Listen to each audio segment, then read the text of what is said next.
So recently I've had some requests for some Square-1 tutorials, so I thought really quickly I would make a tips and tricks video. I will probably be doing some walkthrough solves in the future, but for now I'm just going to do a tips and tricks type thing. And I have some things written down here that I've thought of that I want to go over. First is just finger tricks in general, and one of the things that seems slows people down, and they do in a very efficient way, turning wise, not alg wise, is the middle layer flip, or the shoo. So the finger trick I use for this, it goes like that. So I do kind of a index finger push around the cube type thing. So yeah, so I do like a U2 prime. You could also do it like that, but I tend to lock up like that. So I just do like that. So one of the next things, or the next thing I have written down is block preservation. So let me set something up here. Let's say you have a corner permutation case like this. Normally there's an algorithm for the same J-perm on top and bottom, but this one, it's switched. So if we just do the normal algorithm, it would solve the top, but we would have a U-perm on the bottom. So one thing you can do, if you're in corner permutation and you see blocks like this, you can offset one of the layers to preserve that block and do the same algorithm, and it'll work. So for this one, I see this block like this, and if I offset it like this, I won't slice through it. So I'll do basically the same algorithm, but offsetting a layer, and it preserves that block. So that's just something to think about. I just started using this technique recently because I heard about it at the Square-1 seminar at Worlds. Andrew Nelson was talking about it, and it has actually helped me a lot. It just got my average down because I do that quite a bit now, and it really helps. So I would definitely recommend doing that. So don't just do the normal algorithm that you're used to. If you see a block, use that to your advantage and try to preserve it, and your corner permutation algorithm will work, unless if you're doing CP parity, which is something that I'll get into next, I guess. One of the other things that I've started to do recently, because Andrew Nelson told me to, is corner permutation parity. This cuts down about half of the full EP algs that you have to learn, because you don't have to learn any of the cases with parity. You just have to learn the algorithms for each corner permutation case, and there's one for each that does parity. So if you have an odd number of, or an even number of edges switched, then do the algorithm, and you don't have to do parity when you're doing edge permutation, and the algorithms are a lot shorter, so it cuts down on the number of turns, and it makes your parity go a little faster.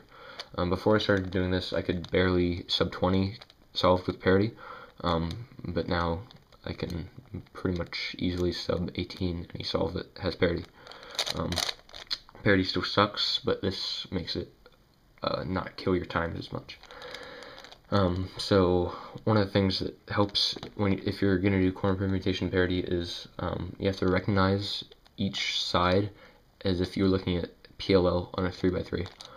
So let me just do one of the algorithms. This is the algorithm for if you have the 2 J-perm case I just showed you. So basically if you have 2 adjacent switches and parity. So I look at this and I see on the top I have what looks like an A-perm on a 3x3. I have 3 corners switched, and you can recognize it pretty much just the same because the pieces look quite similar. So I see that A-perm on top, and on the bottom I just have 2 adjacent edges or corners switched. So if the parity matches on both, so let's say I had like an A perm and these two edges were switched as well, so I had a J perm, then the parity would match. You wouldn't have parity on either because they're both recognizable 3x3 PLLs, and so you wouldn't have parity. And also if let's say these two were switched and you just had adjacent on bottom and adjacent on top, the parity matches because both sides have parity. So you just do a normal algorithm, then you would have an adjacent switch. So I'll just do the algorithm for this real quick. The algorithms aren't very nice, so it kind of takes some patience to learn, but that will help you in the end because you won't have to learn nearly as many nasty EP algorithms.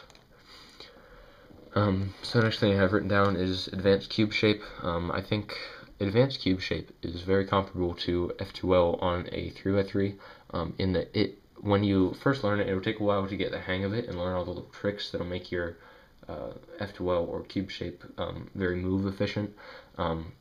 It'll take a while and a lot of practice to figure out all the little tips and tricks that will help you along. And as a result, when you first learn it, your times will go up, but then once you keep doing it and you get good at it and you figure out little tricks, that will be what will end up being the biggest improvement in your times for learning a new technique. And I've gotten to the point where I pretty much know.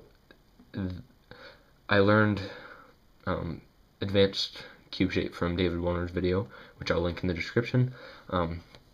And at first it made me a little bit slower, but then after I kept practicing, without really thinking about it, just doing cube shape different ways and figuring out what worked best, I eventually knew pretty much every algorithm optimally, without really like sitting down with an algorithm list and learning every single one of them, which would suck.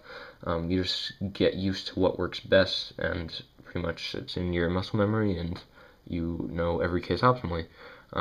So that's one of the advantages of practicing a lot with advanced cube shape. And now I can do cube shape around 2 seconds every time. So that will really help your times. The next thing I have written down is I wrote black on top, and for me the bottom color on my Square-1 is black. So let's say, let me just set something up. Let's say you do cube shape and you are on corner orientation. If you don't know full EP, if you just know like two look, so you have to do the EP for one side and flip it and do it for the other. It'll help if you put your bottom on top, so that when you get to EP, you do the bottom algorithm, then you go to flip it, and it'll already be on the right layer, so you won't have to flip it again, if that makes sense. So here I would do black on top, and then that was wrong. And then continue solving my Square-1.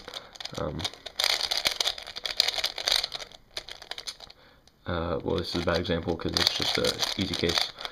But let's say I have an algorithm on here, and I do my algorithm, and I flip it, and I go on the top, and once I'm done with that algorithm, it's already done because the yellow is on top. But let's say I started with yellow on top, and I have to do my algorithm up here, then I flip it, and then I do it on bottom, or what is the bottom, and I have to flip it back, so that will just save you a little extra time. The next thing that I want to get into, this is kind of a different section of the video. This isn't really a tip, but I'm gonna talk about different turning styles. There are two main turning styles. They're called Polish and Western. What I do is Polish, so I'll just give a little overview of that. The thing that really defines Polish turning style is you do that. For the slice moves, it's you don't wrist it at all. You just do a finger flick, and you always go forward. You never go back. So Polish style.